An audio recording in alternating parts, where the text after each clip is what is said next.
But here we have the president of the United States. He's so pissed off that they won't allow him to go to the Capitol to be crowned king or whatever he thought was going to happen.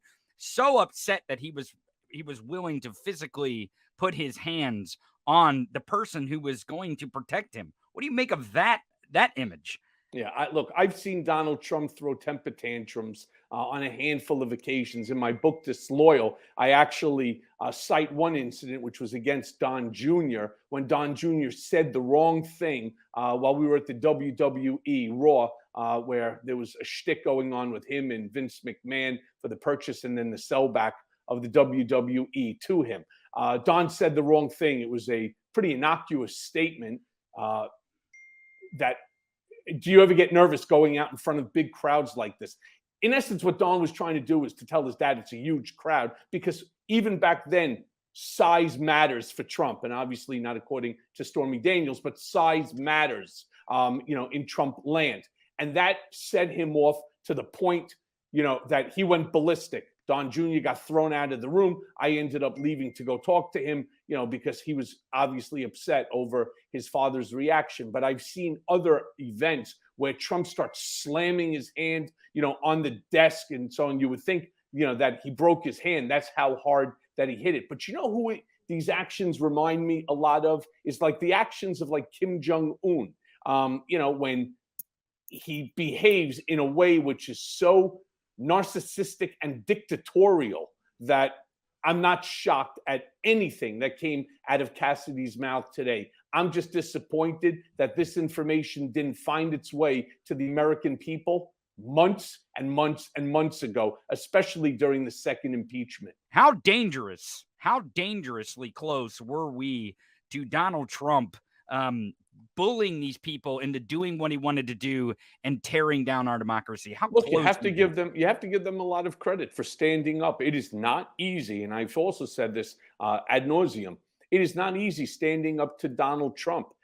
The guy is beyond vindictive. The man knows no shame. He has no empathy. So he will go to any length out there in order to get what it is that he wants, including putting his own life and everybody else's life in jeopardy by grabbing a hold of a steering wheel while the beast, which is like a 20,000-pound vehicle. I mean, the doors, I don't know if you've ever been in the beast or felt the beast. I've closed the doors, to the beast. With myself when I was allowed to sit inside of it.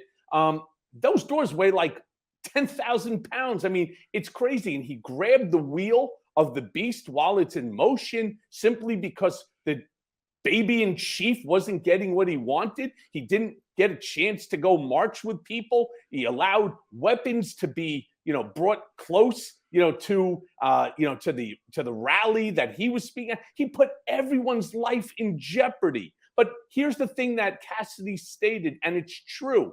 His only thought was that they will not hurt me. These are my people. So he doesn't give a shit if it was your life in jeopardy or anybody else, maybe a journalist from CNN or MSNBC or ABC, NBC, CBS. It didn't make a difference to him who was there, who can get hurt. Knowing that they wouldn't hurt him, he wanted to be there. He actually wanted to walk them through the Capitol. That's how I see, knowing him as well as I do. That's what he wanted to do, to lead the charge, hoping that that would intimidate Mike Pence to call the whole thing off. Then he would end up taking over and remaining as president, whether it was for an extra day or an extra year or whatever it might be. The man is a narcissistic sociopath who has autocratic tendencies, and somehow or another, he managed to bamboozle his way, into the White House and become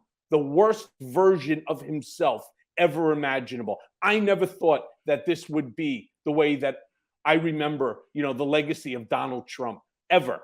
Nothing went on in the White House without Donald Trump knowing about it firsthand. Nothing ever went on at the Trump Organization without Donald Trump knowing about it firsthand. From the acquisition of real estate to the purchasing of paper clips, the man was involved in every single aspect of both the company and the White House, which he ran exactly the same way.